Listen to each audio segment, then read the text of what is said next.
What I actually said was this. Is that because Muhammad went to Waraqah, and Waraqah lied to Muhammad, spoke erroneously to Muhammad. Muhammad believed that these visions of a demon, that these visions of a demon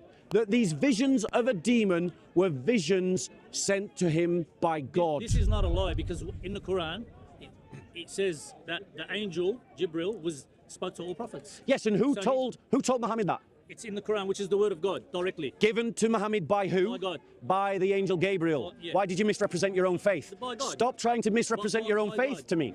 In other words, what you're saying is, the angel Gabriel, who only says that I'm the angel Gabriel, who Waraqah actually said was the same angel that spoke to Moses, and that's why Muhammad believed that he was the angel Gabriel. That angel Gabriel said that these revelations of the Quran are being sent by Allah. How do you know? Why? Wait. Hang on a second. Wait, How do you know? based on the false assumption. How do you know? Yes. That this is the reason why Muhammad believed that was the angel Gabriel, because Waraqah told him. How do you know that? Right. Because I'm going to answer that question. Yeah. Because when he first encountered this demon in the cave that assaulted him and attacked him, which, by the way, replicates perfectly what Christians say demons do, and you see that in the Gospels, demon possession, they attack the person that they're trying to possess. When Muhammad has that encounter with a demon, he initially thinks that it is a jinn that is trying to possess him. And he hides from that jinn. He hides because he's afraid. He doesn't think that it's an angel. His first instinct is to say that it's a demon, that it's a jinn, that it is like a bliss, like the shaitan, who you also believe is a jinn. So in other words, Muhammad's first instinct was to think that this is one of the species of shaitan.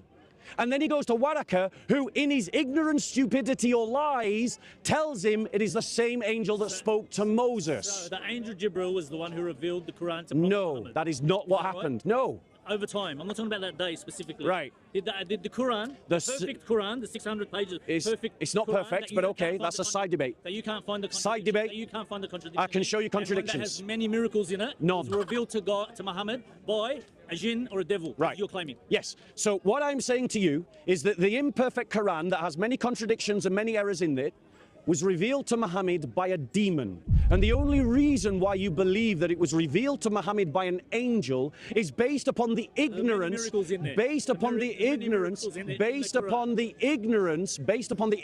Waraqah. When we trace the earliest records of Muhammad's first encounter in the Cave of Hira, the picture that emerges is not one of confidence or serenity, but of deep fear and existential confusion. In the classical biography Sirat Rasul Allah by Ibn Ishaq, later edited by Ibn Hisham, we read that Muhammad often withdrew to the cave for meditation and solitude. One night he was suddenly confronted by an unknown being who seized him tightly, pressing his body 3 times while commanding him to read, Iqra. Muhammad refused, saying he could not read, until the being finally released him. Terrified, he returned home, trembling, crying out to his wife, "Cover me! Cover me!" while confessing his fear that he might have been possessed or had gone mad, using the Arabic term majnun, which in that era referred to someone under the influence of a jinn. Muhammad's immediate reaction reveals that he himself interpreted the event as an attack from an evil force, not as an encounter with a holy messenger. He did not claim to have seen an angel, much less Gabriel. It was Khadijah who comforted him and sought an explanation, taking him to her cousin, Waraqah ibn Nawfal, a man known to be either a Christian or a pre-Islamic monotheist, Hanaf. After hearing the story, Waraqah declared that the being Muhammad met was an-Nāmūs al-Akbar, the great law-bearer, a title used for the angel who brought revelation to Moses, namely Gabriel. Thus, the identification of the being as an angel did not originate with Muhammad himself, but with Waraqah's theological interpretation, shaped by a Judeo-Christian framework circulating in Arabia and Syria. The social and religious context of 7th century Arabia is crucial here. At the time, Arabs held strong beliefs in jinn and unseen spirits. Those who experienced strange spiritual episodes were often regarded as kahin, soothsayers, or majnun, possessed. Within that cultural world, Muhammad's fear was entirely understandable. He dreaded being seen as one of them. According to al-Tabar's chronicle, after this incident, Muhammad went through a period of silence and despair, even contemplating throwing himself from a mountain until the angel appeared again to reassure him. From a historical and religious perspective, this testimony reveals that Muhammad's spiritual identity developed gradually. He was not immediately convinced that he was a prophet, or that the being he encountered came from God. That conviction took shape only after receiving external affirmation, first from Khadijah, then from Waraqah, and later from the community that began to believe in him. In modern terms, what we see is a collective reinterpretation of a deeply traumatic personal experience, transformed over time into the foundational moment of a prophetic mission. If you read Exodus chapter 3... Have you studied the miracles of the Quran? Have you? Scientific? Have you? Yeah, Have you? Yeah, I have a lot of them. Right. Not studied them, but I've come across them. So you believe sperm is produced between the backbone and the ribs? Have you? I don't have the education to answer that Exactly. question. But there's many miracles in I the bet you Quran do. that have been proven miracles by scientists. No. Not disbelief or Right. let me prove to you. Who hasn't even read the Quran. Let me prove to you that that is also wrong. Because in the Quran, your Quran, that you're saying is perfect and without error, it says that sperm is produced between the backbone and the ribs. Now, you tell all of us, educated people, where is sperm produced? I don't have that education. Right, he's just admitted. I don't have that education. Thank you. I'm not a doctor. All right, listen. Right, listen. Right. But listen. It has been one second. No, 1 second. Scientifically proven 1 second. That the 1 second. pregnancy is 7 stages. 1 second. And one of them 1 second. 1 second. Right. He's just admitted that he doesn't have the education to say where sperm is produced. Put your hands up if you agree with me that sperm is produced in the testes. Right. Everyone around you is better educated than you. And everyone around you is better educated than your Quran, because your Quran does not say that sperm is produced in the testes. It says that sperm is produced between the backbone and the ribs. Now, let me ask you this question. How does it get to the testes? Let me ask you this question. Maybe it starts there. No, it's produced in the testes. It's produced in the testes. Maybe if Can you prove that to me? Oh my gosh, wow. Literally. Prove that to me. Right, I'm going to prove it to him. Okay. He wants me to prove where sperm is produced, and whether sperm is produced in the testes or somewhere else. But let me just ask him this simple question first.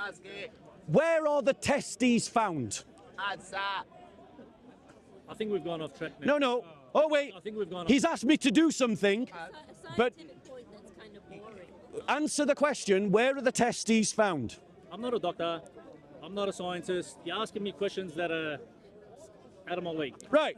He's just admitted, everybody, that he does not know where the testes are found. Put your hand up if you agree with me that testes are found in the ball sack between your legs. There you go. You're getting a good education in basic biology. Being a smartass. Right? Turning this into adolescent. no. Right. Where is the sperm produced? Having a grown-up conversation. We are having a grown-up conversation. Right. Okay. So, right. Hold on 1 second. Let me just find it for you.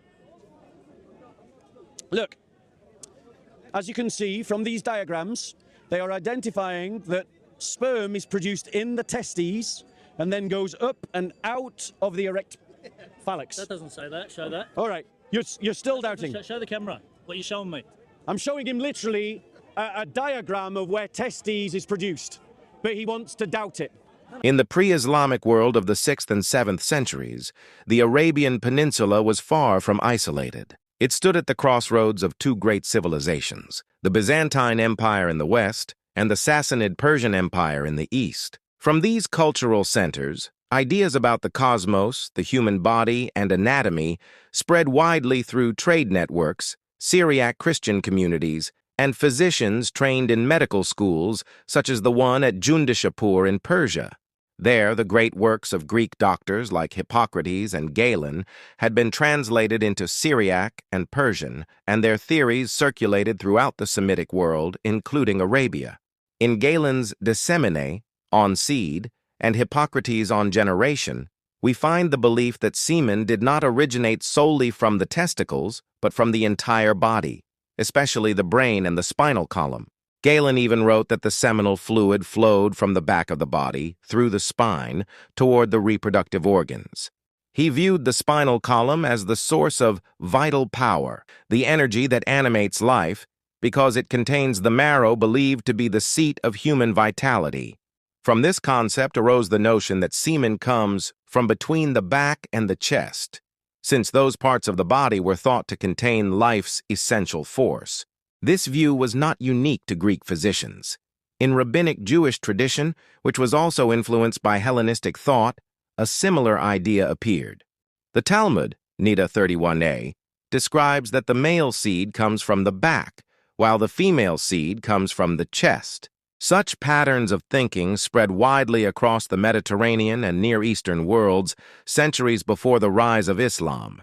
Thus, when the Qur'an states that man is created from a gushing fluid that comes from between the backbone and the ribs, min baini as-sulbi wa tara'ib, the phrase reflects an already well-established pre-modern understanding of human anatomy, not a new or transcendent revelation. In the Hijaz, where Muhammad grew up, knowledge of this kind was not found in written medical treatises, but was transmitted orally.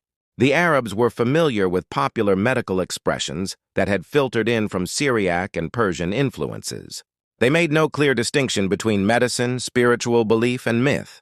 Consequently, the anatomical theories of Galen and Hippocrates survived as part of oral culture, mingled with religious notions about life and creation.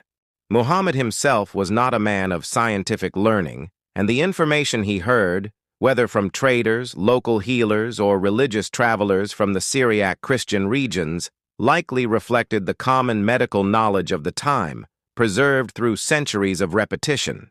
From a historical scientific perspective, this error in the Qur'an demonstrates that the text was not insulated from the cosmology of its age. It reflects the intellectual heritage of Greco-Roman anatomy that had already circulated widely in the Middle East long before the 7th century. When examined critically, there is no basis to call this verse a scientific miracle. Rather, it stands as a mirror of ordinary human understanding, a worldview that was considered accurate in its time but has since been proven false. Muhammad, or more precisely the transmitters of revelation around him, appear to have adopted this belief from the Greco-Roman medical tradition that had long served as the foundation of knowledge across the Mediterranean and Arabian worlds.